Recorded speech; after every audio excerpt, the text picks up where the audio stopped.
The title and the idea for the seminar was actually decided long before the corona pandemic. So I hope that it hasn't raised the wrong expectations.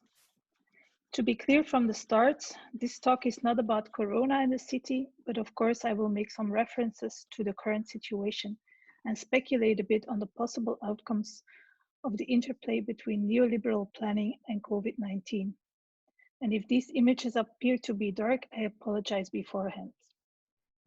They are not to be understood as a resignation from fighting injustices or to give in to the inevitable surrender to the neoliberal hegemonic forces.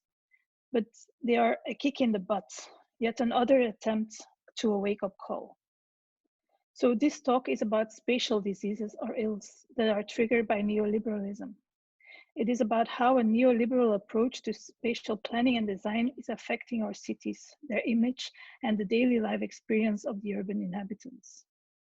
These urban inhabitants, the people living in the cities, are, to me at least, the starting point for thinking about cities, about the urban, and about urban life at large. So I would like to start by looking at some data in order to have a bit of an understanding of who these urbanites are, and more precisely to understand something about what it means to be human. During the last 2 weeks of March, the number of calls to the Flemish helpline tele-onthaal rose because of the corona crisis. A large number of people were looking for support and advice through this service. And more interestingly, loneliness became an increasingly prominent subject. 21% of the calls were related to feelings of loneliness. And in the Netherlands, the helpline, the luisterlijn, is receiving 30% more calls, and a large number of the callers indicate that they feel lonely. So the current corona crisis has amplified the basic human concerns and fears, but has also amplified the human need for social interaction. And it is precisely this need for social interaction that I find very fascinating. The street concerts at 8, when people open their doors and move into their streets, is another sign of this need for social interaction. Numerous authors have already stressed that man is a social animal, and it was already clear in ancient Greek, as is illustrated by the quote from Aristotle. But what we observe today is that gradually, and enforced by a further neoliberalization of our world, this social nature of man is under pressure. Paul Verhagen, a well-known Belgian professor in psychology, argues that a neoliberal capitalist society turns us into competitors and into egotists, and actually literally makes people sick. Neoliberalism suppresses the intrinsic social nature of people and consequently the interconnectedness between all of us. But today, this need for social contact and connectedness is screaming for recognition. And as we all have been experiencing quite strongly the last weeks, this social contact has a clear spatial component. Although we manage to see each other online and have virtual coffee breaks and WhatsApp aperitifs, we all experience that this is just a make-do solution. And at the end of these sessions, we often reiterate that we will see each other shortly for a real barbecue or a real hug or a real birthday party. The importance of the spatial has become more prominent in the last decades. Foucault and Sloterdijk, amongst others, have argued that more than before, we are living in an age where space overtakes time as a sense-making category. During modernism, time was a central element. In our current postmodern world, it has become an accessory to space. The centrality of space as an organizing element is clear in the wide availability of concepts to speak about spatial relations, and I will just name a few. From Deleuze's rhizome to Spivak's margin and center and Briganti's urban interstices. Following Lefebvre and Foucault, Soja has argued that space is the third ontological category, next to the temporal and the social. And today, in a moment when social distancing becomes important, we can physically experience that all human activities take place and very literally occur in particular places and spaces. And in doing so, they tend for the most part to cluster, to seek proximity and propinquity. But we also experience that depending on where we are spending our self-quarantine, the experience can be very stressful and confined, or more enjoyable. These two examples are a very practical illustration of the effect of spatial inequalities. Thus, occupying a specific space is not neutral. The spatial organization and the places that people occupy learns us a lot. So let's go back to Foucault, and I will do that a few times in this talk. So Foucault states that the whole history remains to be written of spaces, which at the same time would be the history of powers. From the great strategies of geopolitics to the little tactics of the habitat, institutional architectures from the classroom to the design of hospitals. And it's particularly that kind of spatial organizations that I'm very interested in. We need to acknowledge this intrinsic link between social organization and power structure. The effects of the power inequalities and resulting spatial inequalities impact the opportunities of people, and more specifically that of the urban dwellers. The increased inequality poses a serious challenge to the inclusivity and the diversity of our cities. Numerous groups of people are being pushed out because they can no longer afford to live in the city. London is a prime example of a city that is full of empty buildings, while at the same time the key workers such as bus drivers or nurses are living outside of the city and have to commute every day. Moreover, the crises we are facing today, such as climate change, don't have the effect of true wake-up calls, despite all the incredible attempts of the Youth for Climate movement, for example. Instead of reviewing the current state of affairs in civil society, we see that crises today seem to encourage a conservative attitude, and they become an excuse to further privatize governmental obligations. To illustrate, the refugee crisis in the US has caused the entire organization of refugee detention to be organized by private companies. A perverse effect arises, as these companies earn money by keeping people in detention for as long as possible and under so-called humane circumstances. All incentives for a rapid qualitative integration into society are removed. As such, the effect of the current corona crisis still remains to be seen. But against all the progressive voices that see this as a wake-up call and make a plea for change, the effect of the crisis might well take us further into a market-driven reality. So now back to the pathologies and the search for a cure. Now that I have sketched the current context of planning and city making, I would like to zoom into two specific urban phenomena to show how neoliberalism is expanding its control on our urban life.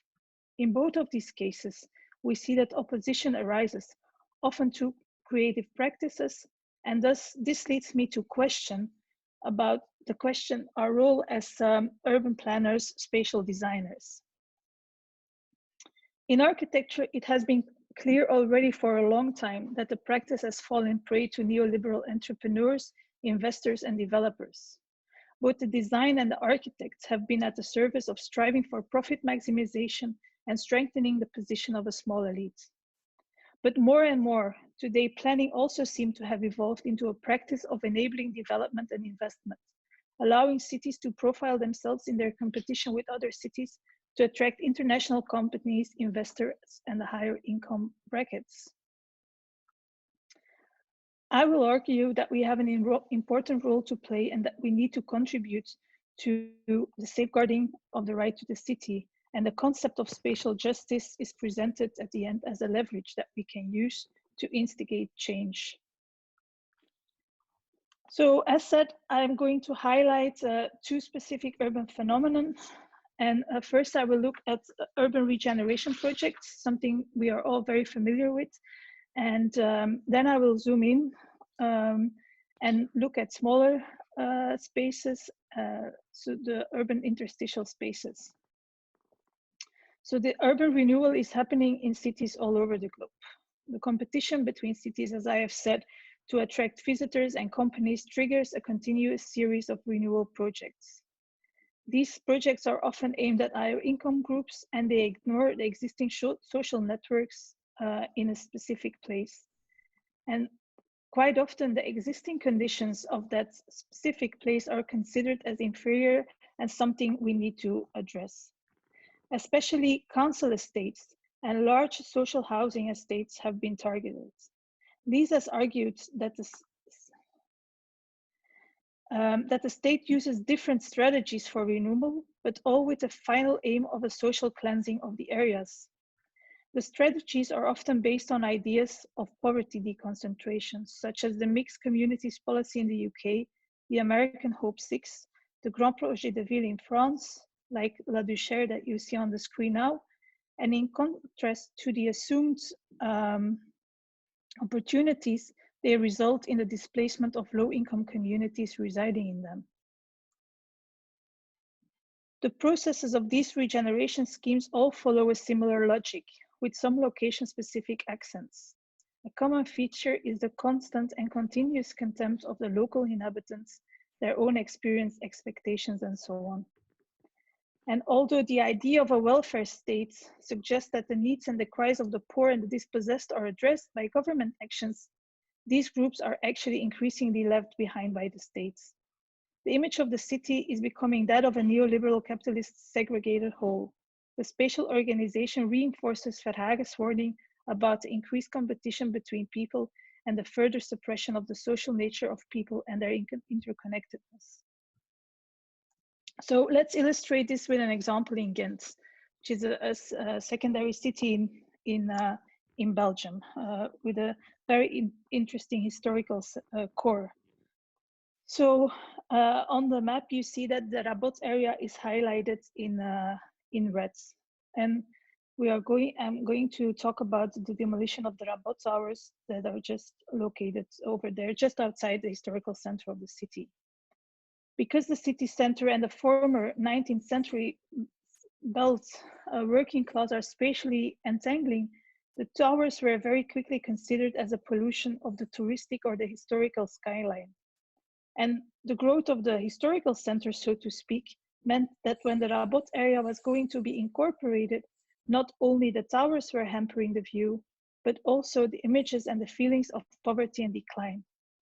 So in addition to the demolition of the towers, policymakers have also decided to construct a new eco-friendly neighborhood, the Tondelier.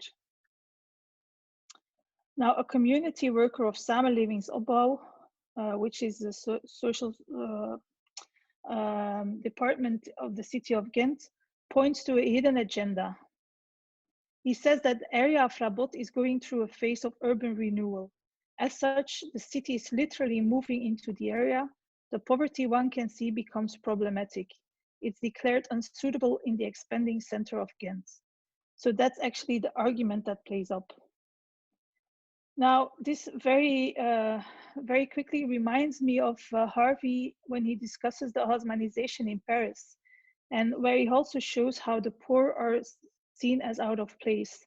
The new boulevards, the new public spaces, they're actually supporting and protecting the private property of the bourgeois. So it looks like since then, not a lot has changed. Luckily, several activists, academics, and artists explore the use of tactics in order to make the voices of the dispossessed heard. From the work of Ismail Farouk in South Africa to David Roberts and Felipe Lanuza-Rilling in London, they are acting and criticizing what is happening. In the case of Ghent, Simon Allemeers, a theater maker, makes sure that the story of the tower's inhabitants isn't forgotten. His interventions can be understood as a critical urban practice that confronts the powerful and the strategies of the capitalist logic. They are what de Certeau would call tactics. And these tactics are able to contest predefined police orders, and in doing so, give a voice to the marginalized in society, helping them to reclaim their right to the city. And as a second example, I want to zoom into interstitial spaces. Now, urban interstices are in-between spaces. They are the cracks in a city produced by formal planning and design interventions. Now, in the last decades, as a result of practices of neoliberal urbanization and militarization, these interstitial spaces have become a central subject of debate in architecture, in urban planning and design. And very often these urban interstices are understood in two distinct ways in the literature. Most often they are portrayed as free spaces, as spaces that through their grassroots appropriation trigger change and challenge hegemonic forces. But if we look at these spaces more critically, we observe that in the last 3 decades, we have been witnessing the emergence of a diverse approach through which the interstice is actually instrumentalized by the authorities. And under the guise of temporary intervention and pop-up events, the interstice is activated to trigger and foster a future plan or envisaged development. And on the slide, you see an image of the Kruidfabriek. This is an old ammunition factory in the periphery of Brussels, and it's part of a large regeneration area. So here you see that this second example is actually very closely connected to the first issue I addressed about urban redevelopment. Group of architects and artists to temporarily appropriate a building, and the activities that this group organized quickly turned the Kruidfabriek into a cultural hub and attracted a large number of visitors. In that way, the investors' project also became more known, and thus the temporary appropriation of the Kruidfabriek was actually beneficial for the developer's project. So, as said before, numerous authors focus on the potential of these spaces to question the status quo. Isabelle Doucet is one of them, and she reminds of the potential of these interstices because they should not be solely be treated as peculiarities of the margin, like the Kruidfabriek, for example, but as a possible disrupting force across the whole urban territory. And then she specifically refers to picnic in the streets. This is an action in the very heart of Brussels, and you see an image on the screen. Now, the picnic in the street started as an organized form of civil disobedience. The picnic actions, together with some other interventions, have triggered the renewal of the Anspach Boulevard in Brussels. And of course, the cry for a more qualitative, open and green space in the cities is relevant, and that was why they started it. And especially today, we experience the importance, but we also need to acknowledge, also in this case, that very often these actions are initiated by the so-called cultural middle classes. The marginal groups are often absent, or the effect of the interventions on these groups ignored or forgotten. And quite often, as was the case in Brussels, they are easily being pushed out. So beggars and homeless people around, for example, the intersection of the Anspach and the Delft line in Brussels were very much out of place, as is this example of a homeless person in London. And in Brick Lane, the Bangladeshi community is at risk of being torn apart due to the influx of the creative class. We thus always have to tread carefully when we are describing urban phenomena. There are always at least two sides to the story. Increasingly, we observe that these interstitial spaces are becoming another means of control. And in order to understand how urban spaces work as controlling mechanisms, as promised, I turn to Foucault again. Control is exerted through what Foucault calls apparatuses or dispositives. He first explored the concept in his lecture series, Security, Territory and Population, delivered at the Collège de France at the end of the 70s. And he sets out to understand the new rationality of securization and looks into the different technologies that are used for security and control purposes. So if we look at how Foucault defines the dispositif, it is as a thoroughly heterogeneous ensemble consisting of discourses, institutions, architectural forms, regulatory decisions, laws, administrative measures, scientific statements, philosophical, moral, and philanthropical propositions. In short, the set as much as the onset, and maybe in short, almost encompassing everything that we might think of and that we experience in our daily life, from the very simple traffic lights to the more elaborative means of control in today's corona crisis. And on this slide, I show Les Salines Royales, or the Saltworks in Chaux, which is of course an architectural masterpiece, but it's also a good illustration of how space and spatial organizations is a means of controlling people. The spatial organization of the compound serves to keep the soul secure, at that time a very expensive good. And although it looks as if the workers live in luxury, their daily movements are very controlled. Agamben sees a profilation of apparatuses today. As I already said and showed with the traffic lights or the control measures in the corona situation. But very often, people don't experience this control directly. Agamben gives the example of the mobile phone. And today it's very easy to understand this example. The big question is actually what strategy we can use to overcome the complete governing of our actions through these dispositives. It looks like a seemingly impossible task, but it's also an urgent one. And resistance should take the form of some kind of counter-conduct, in essential ethical, because it's a struggle against the procedures that have been designed and implemented to govern the conduct of others.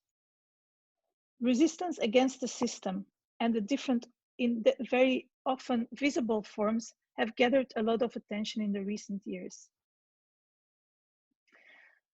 And the specificity of the urban interstice, next to being infiltrated by hegemonic neoliberal forces, as I explained in the case of the Kruidfabriek, does offer possibilities for counter-conduct, and it can be a breeding ground for critical spatial practice.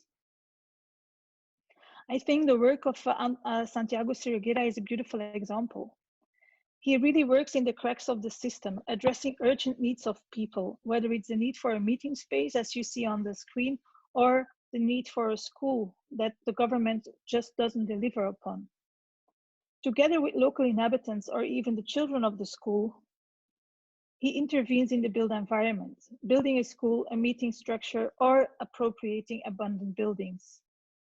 Critical spatial practices, as described by Marcus Mise, involves approaching space as an outsider and a participator, but a participator who is not limited by existing protocols and who enters the arena with creative intellect and the will to generate change. This critical practice extends beyond the spatial and includes different forms of legal and non-legal frameworks, and that is actually also that Siriguera tries to manage. So we see that it's particularly artists and creative activists that engage themselves in the battles, trying to either prevent the further neoliberal development of cities or sometimes trying to mitigate the outcomes. And then we should ask ourselves, where are the urban planners? The social involvement of the spatial planner, urban designer, seems to be under increasing pressure, while our mission cannot be separated from the social. Jeremy Till states that architects are not acting for themselves, but on behalf of others. And that means acting ethically. Now, the same, of course, goes for planners and spatial designers. And I think it also beautifully summarizes our task as spatial planners, as designers of space. Are we not obliged to society to include relevant social and economical objectives in our design practice? To use our knowledge and research to contribute to possible solutions to the challenges we face today. We must dare to counter the loss of social ambition. Unfortunately, it's not all doom and gloom. Various citizens' initiatives and experiments are an indication of the need for a more engaged relationship with the city. The urban resident asks for involvement in what happens to his or her city. Citizens' organizations, social entrepreneurs, student coalitions take the lead to experiment with new forms of living and working, with sharing space in different ways.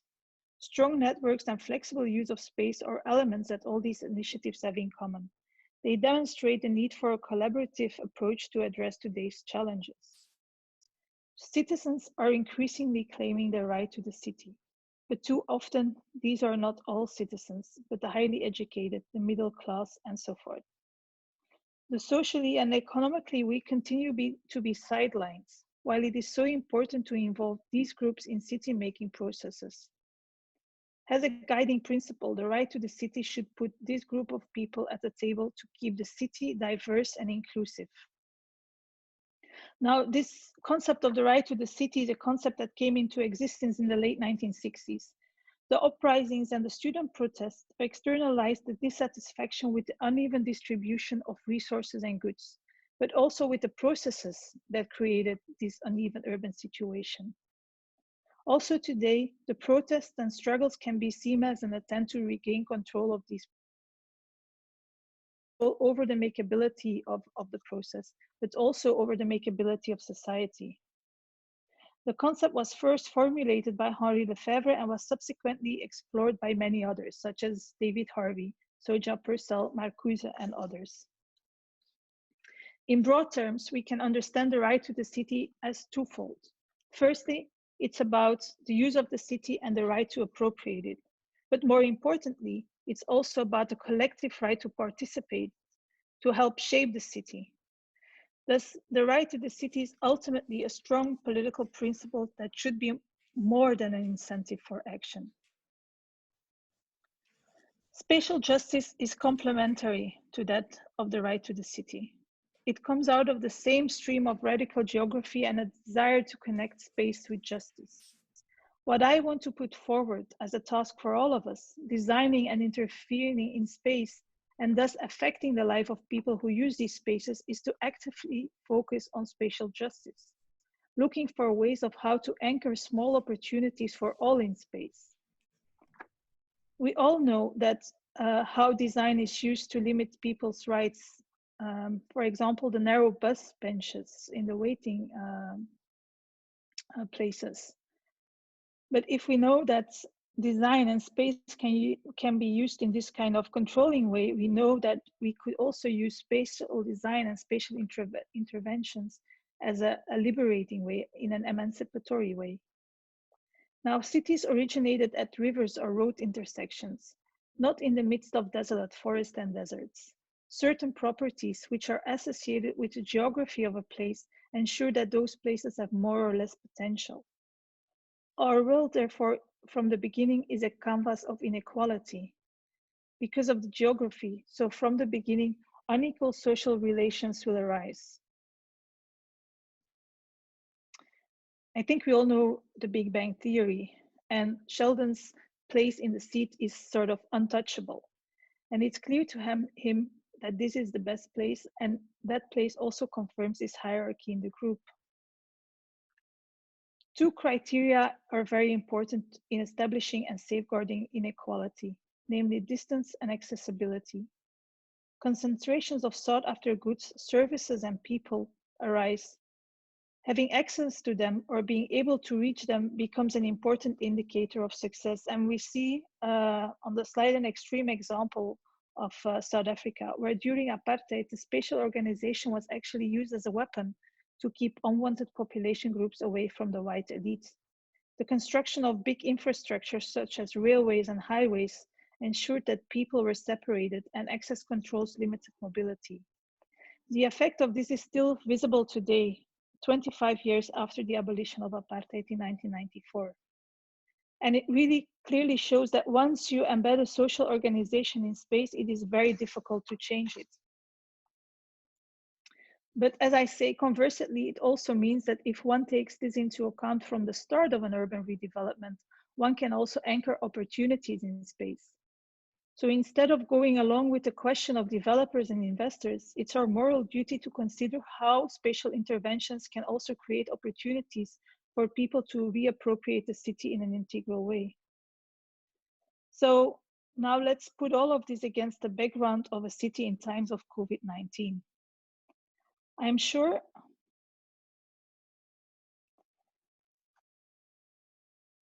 that you all have read some opinion pieces and articles by now about the city in times of Corona. And almost all these pieces discuss the current shortcomings of our cities, and they formulate suggestions and raise some points of attention for city makers. I am not saying that these articles are incorrect. They raise very valuable points, suggesting more attention for the open and green spaces of the city, making a plea for a neighborhood with amenities in close proximity, stressing the need for adequate housing, and they almost all seek salvation in big data applications to manage the crisis. As said, these are valuable ideas and suggestions, but actually it's also old wine in new barrels. Very often these articles don't say anything we don't know yet. Because all of the aspects are important if we want to have cities that provide a good life for all.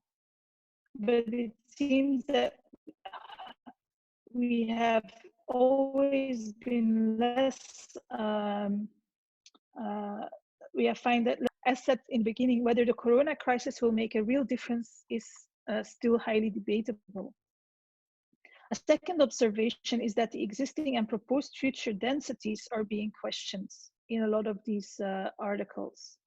And for example, in Flanders, I see that a number of young people are going back home to live with their parents in the countryside because the place where they live in the city, it's not the right place to live in this time of crisis.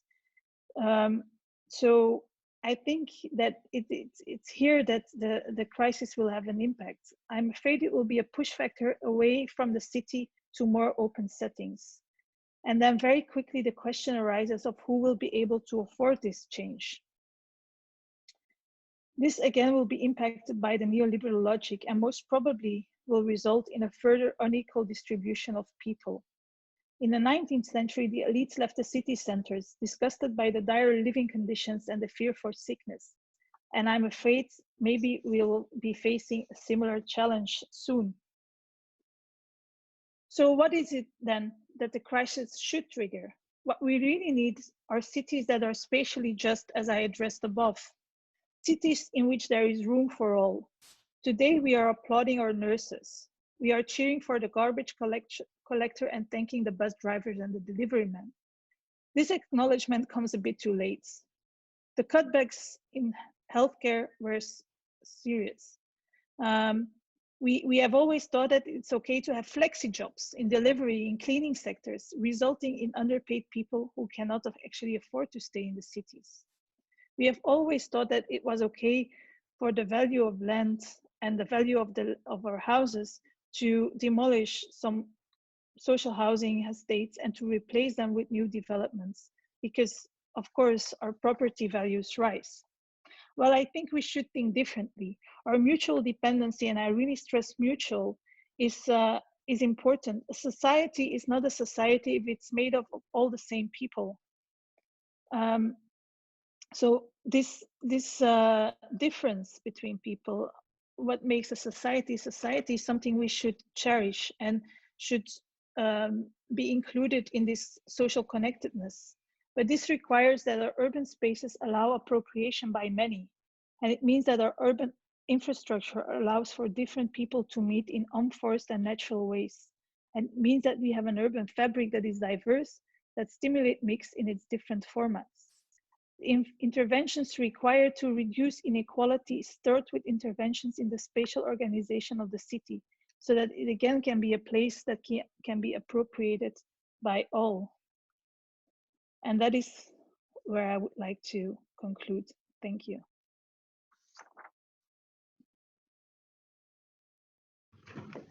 All right. Thank you very much, Caroline, for this excellent presentation. I'm sure that there are many questions that people would like to raise. So yeah, please go ahead, just unmute yourself and go ahead and ask your question.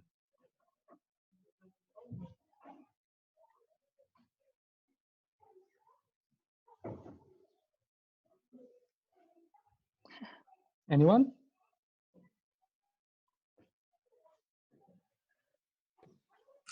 Well, maybe I should start. Hello? Please do, Andres. Yes, I mean, this is not a criticism, it's just a comment. There was, the concept of neoliberalism has a very specific meaning, and it's a specific historic context in which it arose. This was a more general approach. I mean, I was reminded all the time of a slogan back from the 1980s, I suppose, or even earlier. Urban renewal is Negro removal, which articulates in one short sentence the same issues and the same concern, but it's nothing to do with neoliberal. So maybe, Caroline, you might give it a more general title, because I was really expecting an analysis of neoliberalism as a specific economic and social philosophy, which has the effects which you outlined. But the effects that you outlined also existed earlier in other urban conflicts and have been articulated in different terms. So that's just a proposal. Yeah. Thank you. Okay, thank you.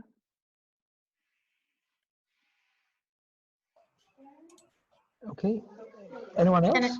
Can I have a question, please? Yes, please go ahead. Just say who you are if you can first. Yeah, this is Abir Al-Laham from Saudi Arabia. Now with the new liberal attitudes, there is a strong orientation towards building more smart cities and using big data for controlling like COVID-19 and intensifying the infrastructure of smart technology. Using such technology and smart city technology will intensify the power of the authorities in controlling people. And this is somehow in contradiction with what you presented in your presentation. So how do you see this giving the authorities more power in terms of the data they have about us, and that will they will utilize this instant now with the COVID-19 to be the new normal, that this power will be the new normal for them. So it will mean more power for the authorities in controlling the subjects. Thank you. Yeah, I agree with what you say. So in what I've said, I hope that I didn't make a plea for a government that has more power and more controlling, but I think a government that is more responsible and goes back to what a government and what politics should be about. It's about this responsibility for a society, a wider society, and a diverse society in which very different people all have their place. And as it is today, you see that it's the strong voices, it's the money that is able to steer governmental decisions, or at least lead them in certain directions. So it's more a plea for a government that goes back to, or a politics that goes back to what at least my opinion, I think politics should be about, and maybe a civil society and a group of people who are more active in reclaiming some of their rights and being more actively involved in city making, with this understanding that it's not only the middle classes, but it's the middle classes who take into account the needs of the more vulnerable people. Can I make a question or an observation? Sure. Go ahead. So thank you so much for your talk, and I really appreciated one particular thing you said about this movement towards suburbanization that we will probably have because people will want to escape the city, more or less, right? And this is really worrying. About the last point that you mentioned, I have to bring up something that for me is really strong. The fault of that is really a little bit from planning education and from planning in general.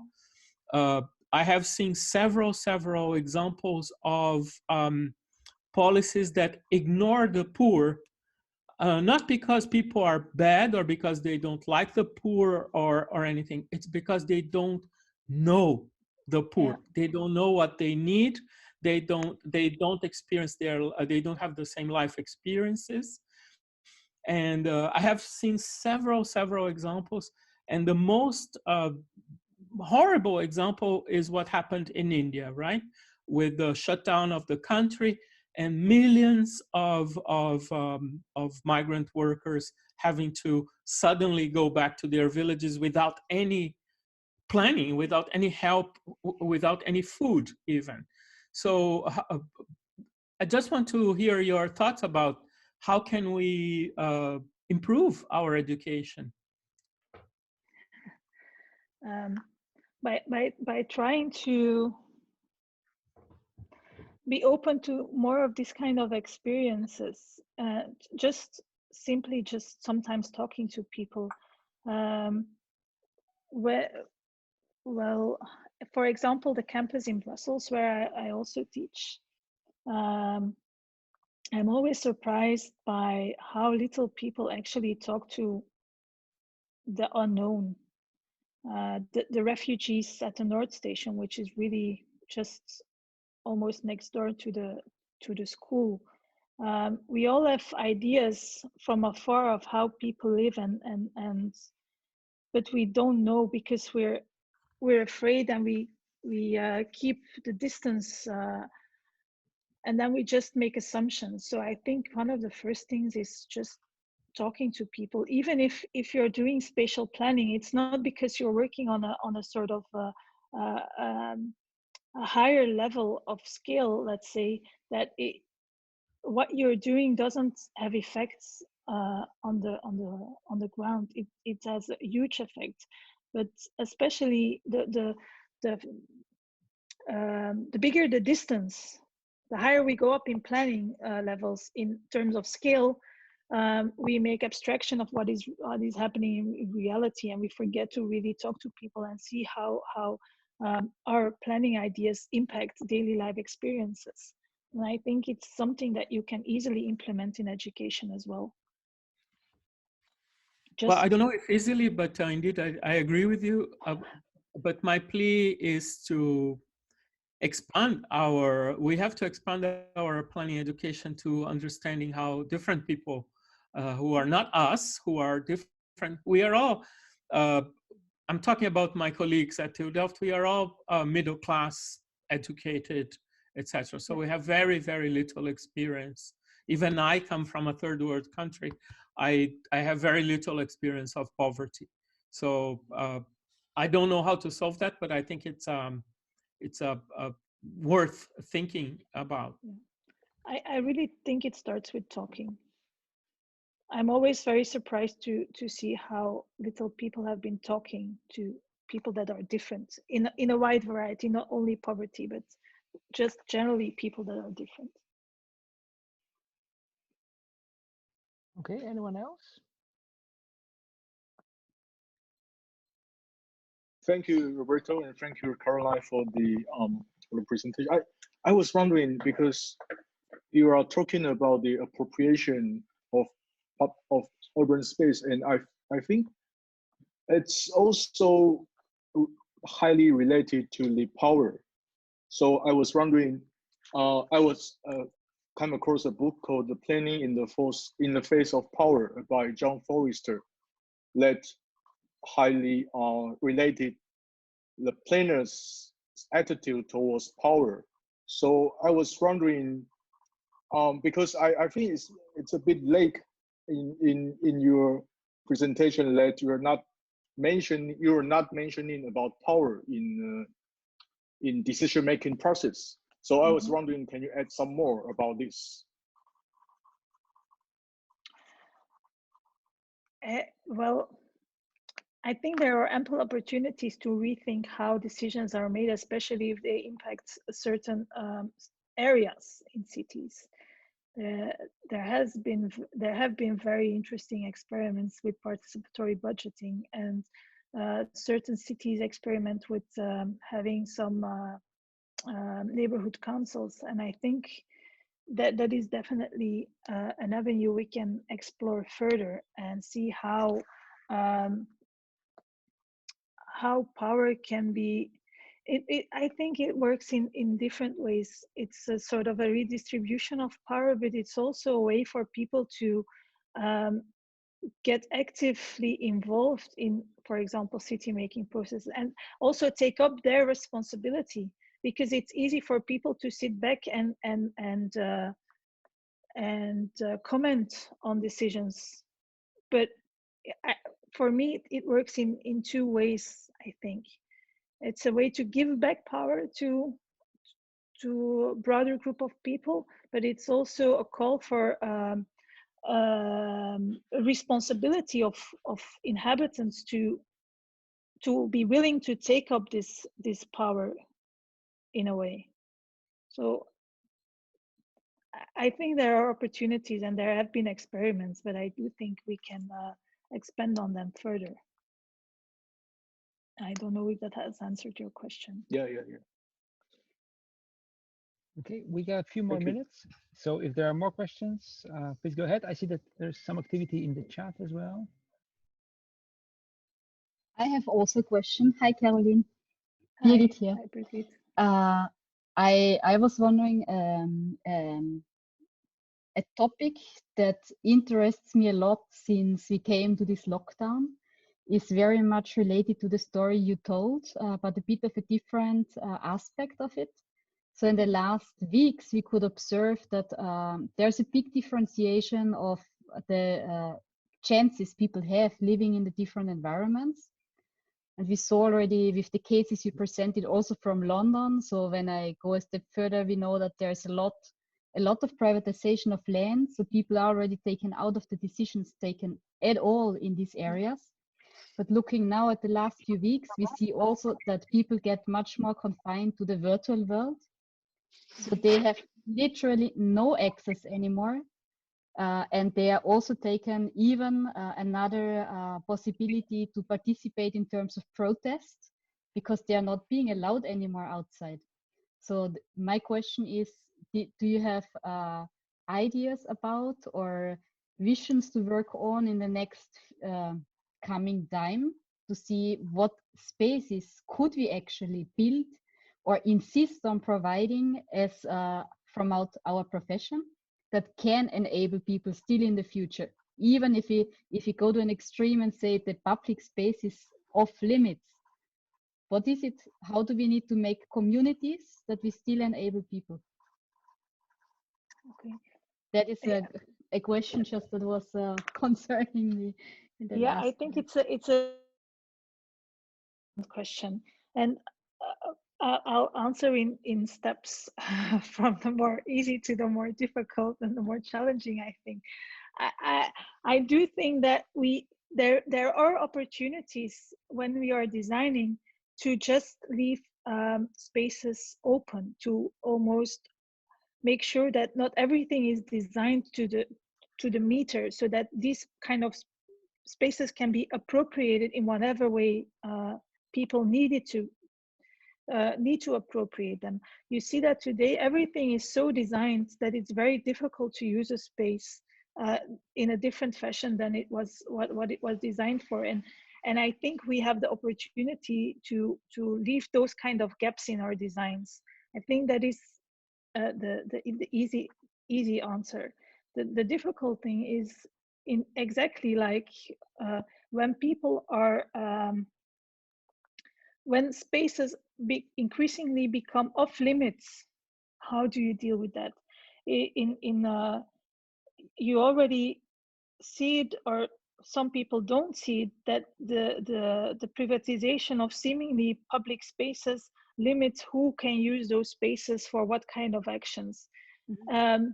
But if a government goes as far as like what we see today, that you have to have a very good reason to be in the public space, on the one hand, I think it's also quite a sort of dangerous evolution. And so how can we incorporate that in our designs? That's very difficult, because you can create open spaces and spaces that have different attributes that can be used in different ways. But you also need people that are conscious of what is happening, and that know that you can't see the public physical space without the sort of the political meaning of that public space. And that is a bit what I was pointing to if I was saying we all also have obligations to step up and to have a voice and to have a saying. So how can you ensure the building of communities when you don't have a physical space? I'm very skeptical about it. I think you need open public spaces, and you need people to keep claiming these and go out and even risk conflicts with authorities. Mm-hmm. Good So, point. excuse me? Yeah. Good point. Yes, I totally support the conflicts, but no, I hope we don't have to. Yeah. Yeah. I think this is really an important question to tackle in the next time. Yeah. Yeah. I agree. All right. We have time for one quick question. Can I ask another question? Or maybe you can do, Luis. It's more like a comment on I really appreciate what you mentioned. That is some of the discussion that is emerging now. It sounds more like old wine in new barrels, and I think there's a lot of lessons that we should have learned, like a long time ago, like since the outbreak of cholera in London, where there was this claim for sanitation or fresh air, or to have proper housing and even like light inside the environment. And we are like now seeing these articles, people saying, yeah, every house should have a balcony or a garden or something. Yeah, but it's really common sense for a long time. But why we lost the control of this? Like why we think only by, let's say, designing the larger public spaces or the larger public realm, we can solve everything. And then we say, let's leave to the private domain. The market knows better how to do it. So it's like it's more like maybe we left outside of our domain a certain scale of decision, and like the implications of these decisions on design that it should be addressed back, like how these two stories correlate. Like, yeah. But I really appreciate that you brought that to the. Because otherwise, we just see like yeah. People are looking at the papers from the 19th century and just changing the dates and putting. Yeah. It sounds really new and sounds really a new solution for all the problems. Yeah. Well, it isn't true. Okay. Thank you very much for all the questions. Thank you, Caroline, for this excellent seminar and sparking our thinking and keeping it so up to date and relevant as well. Thank you all for taking part, and please stay tuned for more of those seminars, because we have more in store. We have to kind of reorganize ourselves a little bit, but we have more coming up in May and June on stakeholder engagement issues with Kasia Piskorek, on future of Asian cities with 3 speakers, Chule, Paul Rabet, and Gregory Bracken, who is here with us, I guess. And also about ESPON super project from David Evers from PBL. And I think more will be announced as well in the coming weeks. So please keep an eye on those. And we welcome participation from well, our colleagues, but also people from outside. It was really nice to have some external participants as well. Yeah, and I wish you all the best, and see you next time.